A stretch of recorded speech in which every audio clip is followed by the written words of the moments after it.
दोस्तों आज हम लोग समझेंगे आधार कार्ड के बारे में। आधार कार्ड क्या है? दरअसल आप लोगों ने आधार कार्ड के बारे में, वोटर कार्ड के बारे में, पैन कार्ड के बारे में सुना होगा, लेकिन ये आधार कार्ड क्या है?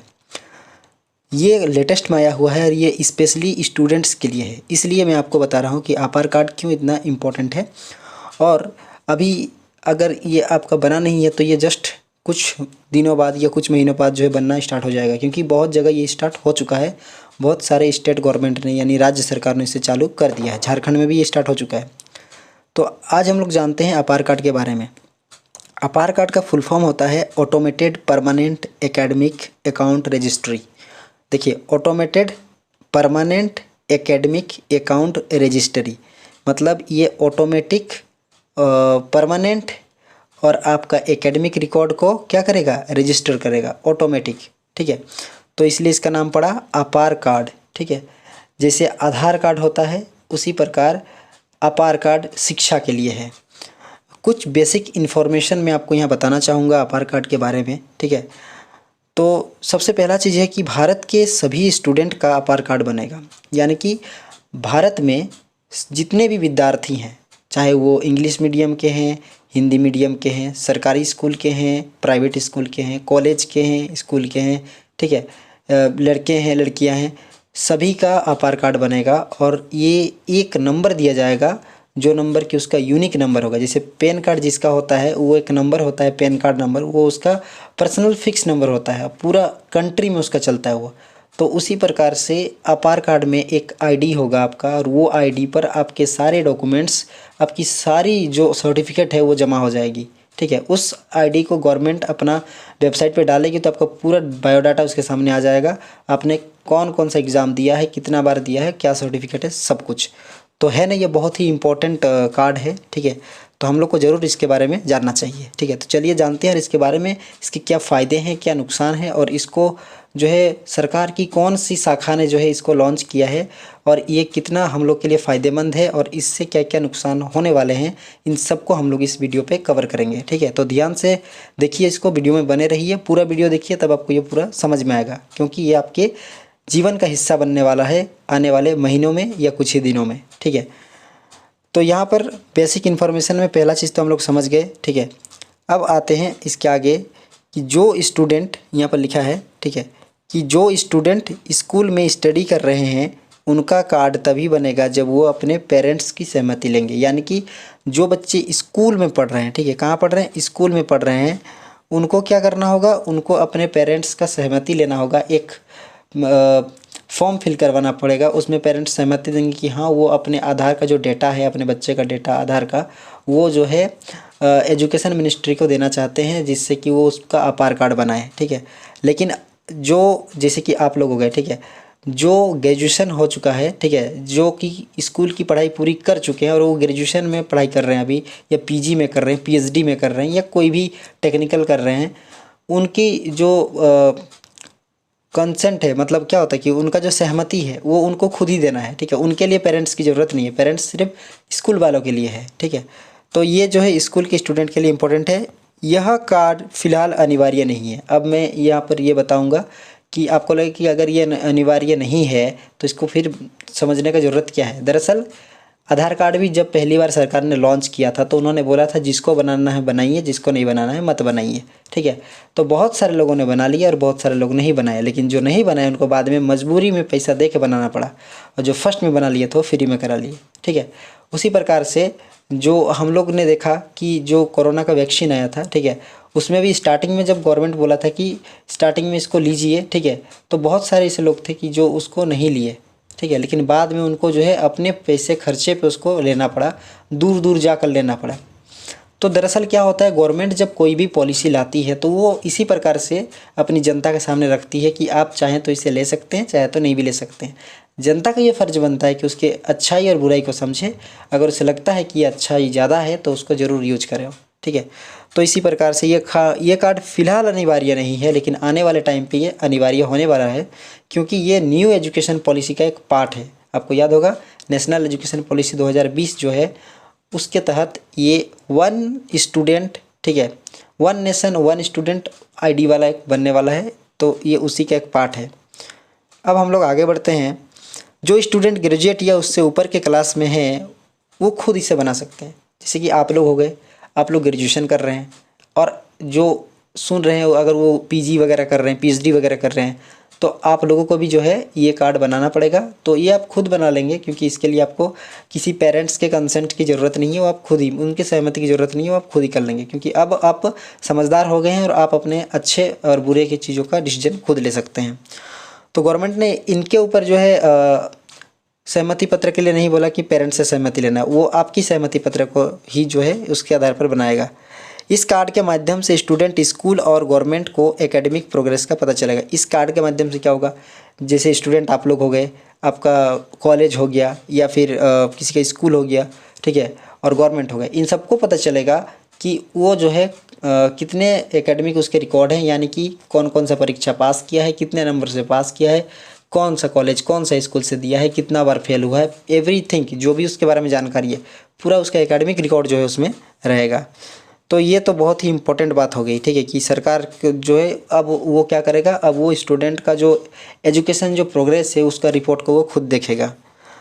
अब खास बात है कि अपार आईडी जो बनेगा, जो अपार कार्ड बनेगा, वो आपका लाइफ टाइम वैलिड होगा, ठीक है, लाइफ टाइम के लिए एक नंबर आपका फिक्स हो गया। जैसे आधार कार्ड में जो नंबर है वो आपका फिक्स हो गया, वो आपका एकमात्र यूनिक नंबर है जो कि और भारत में किसी के पास नहीं है। उसी प्रकार से अपार कार्ड में आपका एक नंबर आएगा, वो यूनिक नंबर होगा जो कि भारत में किसी के पास नहीं होगा। और उसी प्रकार पैन कार्ड में जो आपका यूनिक नंबर है वो एक यूनिक नंबर है जो कि भारत में और किसी के पास नहीं होगा। यानी कि ये सारे के सारे यूनिक नंबर हैं जो कि आपको एक विशिष्ट व्यक्ति बनाने जा रहे हैं, जो कि भारत का नागरिक है, वो एक विशिष्ट व्यक्ति जो है बनने जा रहा है, स्पेशल व्यक्ति बनने जा रहा है। अब आइए इसके कुछ फ़ायदों के बारे में जानते हैं। अपार आईडी के फ़ायदे। अपार आईडी का जो फ़ायदा है वो पहला फ़ायदा है यहाँ पर दिया जा रहा है कि अपार आईडी जो है डिजी लॉकर से लिंक्ड रहेगा और जहां स्टूडेंट अपने सभी डॉक्यूमेंट्स को स्टोर करके रख सकते हैं। यानी कि अपार आईडी को डिजी लॉकर से लिंक कर दिया जाएगा और आपके सारे जो डॉक्यूमेंट्स है वो कहाँ जमा होंगे, वो होंगे डिजी लॉकर में, ठीक है। डिजी लॉकर आपको पता होगा कि सरकार ने एक ऐसा लॉकर बनाया है, ऐसा डिजिटल लॉकर बनाया है कि जहाँ पर आप अपने डॉक्यूमेंट्स को वहाँ पर रखेंगे स्कैन करके, और वो डॉक्यूमेंट्स क्या होगा, वही डॉक्यूमेंट्स आप कहीं भी जो है यूज कर सकते हैं, वो एकदम ओरिजिनल के जैसा ही काम करेगा। डिजी लॉकर में जो भी डॉक्यूमेंट होंगे वो भारत में कहीं भी मान्य होंगे। ये आपको पता होगा कि डिजी लॉकर में जो भी डॉक्यूमेंट्स होंगे उसको आप जाके भारत के किसी भी राज्य में निकाल के उसका इस्तेमाल कर सकते हैं, पढ़ाई के लिए, जॉब के लिए, जो भी चीज़ के लिए आप कर सकें। अब आता है अपार आईडी यानी अपार कार्ड जो है कागजात ले जाने या खोने की समस्या को पूरी तरह समाप्त कर देगा। देखिए, आपको और बहुत सारे जिन्होंने एग्ज़ाम दिया उनको पता होगा कि 8, 9, 10 से लेकर मैट्रिक, ग्रेजुएशन, ठीक है, इंटर वगैरह सब में उसको एक समस्या बनी रहती है कि उसका सर्टिफिकेट ख़राब ना हो और कौन सा सर्टिफिकेट लेकर जाएगा, पता नहीं कौन वाला एडमिशन में मांगेगा, कौन वाला फॉर्म फिलअप में मांगेगा।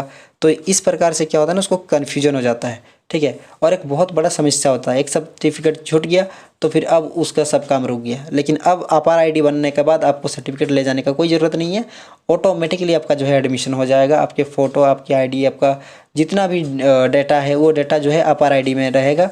उस आईडी नंबर को आपको लेके जाना है, आईडी नंबर आपको बताना है वहाँ पे, और उस आईडी नंबर से क्या होगा, पूरा प्रोसेस हो जाएगा वहाँ पे और आपका एडमिशन, फॉर्म फिलअप सब चीज़ हो जाएगा।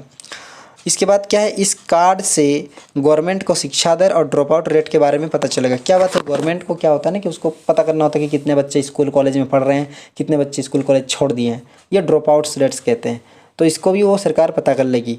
अपार कार्ड के आने से सभी नकली सर्टिफिकेट ख़त्म हो जाएंगे। बहुत सारे ऐसे नकली सर्टिफिकेट हैं जो कि प्राइवेट संस्थाओं द्वारा दिया जा रहा है, जिसका कुछ वैल्यू नहीं है, तो वो सारे ख़त्म हो जाएंगे इसके आने से।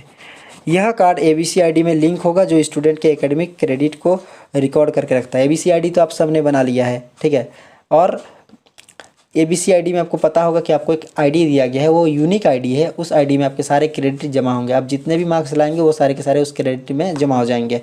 तो आधार जो अपार कार्ड है ना वो इससे लिंक्ड हो जाएगा और जितने भी क्रेडिट हैं वो उसको जमा करेगा और इसके आधार पर आपका रिजल्ट वो तय करेगा। यह कार्ड एबीसी आईडी में लिंक हो जाएगा, ठीक है। यह कार्ड एकेडमिक और टेक्निकल दोनों ही स्टूडेंट के लिए, ठीक है। इस चक्कर में मत रहिए कि सिर्फ वही बच्चे के लिए जो कॉलेज स्कूल में पढ़ रहा है, ये उसके लिए भी है जो कहीं पे ट्रेनिंग ले रहा है। फॉर एग्जांपल आईटीआई कर रहा है, एमएसएमई कर रहा है, या फिर कुछ भी वो कर रहा है, कुछ भी पढ़ाई लिखाई, कुछ भी ट्रेनिंग के मामले में काम कर रहा है, टेक्निकल कर रहा है, नॉन टेक्निकल कर रहा है, उसको जो है ये कार्ड बनाना पड़ेगा। शिक्षा कर रहा है, शिक्षित हो रहा है, मतलब उसको बनाना पड़ेगा। स्टूडेंट जब भी कोई उपलब्धि हासिल करेगा उसका सर्टिफिकेट जो है ऑटोमेटिकली अपार कार्ड में स्टोर हो जाएगा। वो कुछ भी सर्टिफिकेट हासिल करेगा तो उस आईडी से जो है ऑटोमेटिकली वो क्या होगा, स्टोर हो जाएगा। यदि कोई स्टूडेंट स्कूल चेंज करता है, क्या होता है ना, कई बार स्टूडेंट जो होते हैं ना वो स्कूल चेंज करते हैं किन्हीं अलग अलग कारणों से, तो क्या होगा, दूसरा स्कूल में जब जाएगा तो उसको कागज़ उगज ले जाने की ज़रूरत नहीं है, टीसी लाओ, ये लाओ, वो लाओ, नहीं। उसको डायरेक्ट जाके अपना अपार आईडी बोलना है, उस आईडी के माध्यम से उसका पूरा एडमिशन, पूरा ट्रैक रिकॉर्ड पता चल जाएगा कि कैसा लड़का है, कैसा उसका बिहेव नेचर है, सब कुछ उसमें पता चल जाएगा और फिर उसको एडमिशन ले लेगा। डॉक्यूमेंट्स ले जाने की कोई ज़रूरत नहीं। अब इसकी कुछ प्रमुख चिंताएँ हैं, मैंने कहा था कि कुछ चिंताएँ भी है इसकी, तो इसकी प्रमुख चिंताएँ कुछ ये है कि पेरेंट्स और स्टूडेंट को इस बात की चिंता सता रही कि उनकी प्राइवेसी खतरे में आ जाएगी। प्राइवेसी मतलब क्या होता है, देखिए आता है आधार कार्ड में क्या होता है ना, बहुत सारे प्राइवेसीज होती है, जैसे आपका डेट ऑफ बर्थ, जैसे आपका नेम, प्लेस, ठीक है, बहुत कुछ, फादर्स नेम, मदर्स नेम, ठीक है, सब चीज़ रहता है। तो वो एक प्राइवेसी का चीज़ हो गया। लेकिन जैसे ही इसे आधार कार्ड में जोड़ेंगे, ठीक है, तो ये क्या होगा ना, सारा डाटा जो है डेटा आधार कार्ड को दे देगा। और इस बात का चिंता सता रहा है पेरेंट्स और स्टूडेंट को कि उनका जो डेटा है उसकी प्राइवेसी ख़त्म हो जाएगी, ठीक है। तो सरकार ने आश्वासन दिया है कि वो क्या किसी भी डेटा को लीक नहीं होने देगी और इसे किसी भी थर्ड पार्टी को नहीं बेचेगी, यानी कि जो भी आपके डेटा है उसको सुरक्षित रखा जाएगा और किसी भी अन्य ऐप वाले को या अन्य वेबसाइट को ये नहीं बेचा जाएगा। स्टूडेंट जब चाहे इसे छोड़ सकते हैं, ये एक बहुत अच्छी बात है कि स्टूडेंट जब चाहे इसको जो है आराम से छोड़ सकता है, उसको उसमें रहने की ज़रूरत नहीं है, वो आराम से वहाँ से निकल सकता है। तो इस बात को लेकर एक अच्छा चीज़ ये है कि स्टूडेंट को मतलब उसकी इच्छा पर ये निर्भर है। अब सवाल है कि आधार कार्ड को कैसे बनाएं, ठीक है। तो जो स्टूडेंट जो कि स्कूल वगैरह में पढ़ते हैं, ठीक है, उनको आधार कार्ड बनाने की ज़रूरत नहीं है, वो स्कूल खुद उसको बना देगा, ठीक है। लेकिन बाकी जो हैं, जो कॉलेज वगैरह में पढ़ते हैं, ठीक है, ये कार्ड बनाना बहुत सिंपल है, बस आपको आधार कार्ड की ज़रूरत होगी, ठीक है। अगर ये कार्ड बन रहा है, ठीक है, अभी क्या हुआ ना, अभी हाल में लॉन्च हुआ है, तो तुरंत सब स्टेट में नहीं चल रहा है, ठीक है। तो जब चलेगा तो बस आपको आधार कार्ड की ज़रूरत होगी और कुछ नहीं। और जो स्कूल स्टूडेंट हैं उसके लिए क्या होगा, उसके लिए उनको जो है अपने पेरेंट्स का सहमति पत्र जो है लेना पड़ेगा, ठीक है। तो वो तो स्कूल करवा देगा। खासकर आप लोगों को ध्यान रखना कि जब कभी भी आपको पता चले कि स्टार्ट हो गया है तो आप इसे तुरंत बनवा लीजिए, ठीक है, क्योंकि इस पर आपके सारे जो है जितने भी एकेडमिक रिकॉर्ड हैं वो आपके उस पर जमा हो जाएंगे, ठीक है। और ये जो आईडी का नंबर होगा वो बहुत इंपॉर्टेंट नंबर होगा, उसको संभाल करके, जिस प्रकार से आप पेन आईडी को, अपने एटीएम नंबर को या फिर अकाउंट नंबर को, ठीक है, आधार नंबर को संभाल के रखते हैं, इसको भी संभाल के रखिए। देखिए डिजिटल का युग है, ठीक है, और अब डिजिटल से दूर नहीं भाग सकते, क्योंकि जब जिस चीज़ का ज़माना आता है उस ज़माने के साथ जो नहीं चलता है वो पिछड़ जाता है और उसका जीना मुश्किल हो जाता है, ठीक है। जब खेती का युग आया तो वनवासी लोग जो खेती नहीं किए वो पिछड़ गए। जब कारखानों का युग आया तो खेती वाले कारखाने नहीं किए तो वो पिछड़ गए, वो छूट गए, गरीब हो गए। और अब संचार युग आया है, यानी डिजिटल युग आया है, तो इस टाइम अगर आप डिजिटली नहीं बनेंगे तो फिर आप पीछे छूट जाएंगे, ठीक है। लेकिन सुरक्षा को ध्यान में रखते हुए, सबसे बड़ी चीज़ कि इसको जो है ये एक पूरी तरीके से गवर्नमेंट चीज़ है और आप देख सकते हैं कि इसे लॉन्च किया है एजुकेशन मिनिस्ट्री ने। ये एक पार्ट है नेशनल एजुकेशन पॉलिसी 2020 का, ठीक है। तो आप लोगों को मैंने पूरी तरीके से इसको समझा दिया है, ठीक है। अगर इससे जुड़े हुए कुछ क्वेश्चन आपके दिमाग में आ रहे हैं तो आप उसे ज़रूर कमेंट कीजिए, ठीक है। और अगर आपने पहले ही इसे देख लिया है, ठीक है, तो आप उसे कमेंट करके कि आपने इससे कितना कुछ सीखा है और आपके मन में क्या क्या सवाल उठ रहे हैं इसको लेकर, क्या चिंताएं हैं और क्या इसके बेनिफिट्स आपको लग रहे हैं, ठीक है। यहाँ पर मैंने कुछ बेनिफिट्स बताने की कोशिश की। अगर आपको लगता है कि इससे भी परे कुछ बेनिफिट्स है या इससे भी परे कुछ चिंताएँ हैं तो आप इसे ज़रूर बताइए, ज़रूर अपने बातों को शेयर कीजिए, उससे बहुत लोगों को सीखने में मदद मिलेगी। बहुत बहुत धन्यवाद आपका। मिलते हैं नेक्स्ट वीडियो में।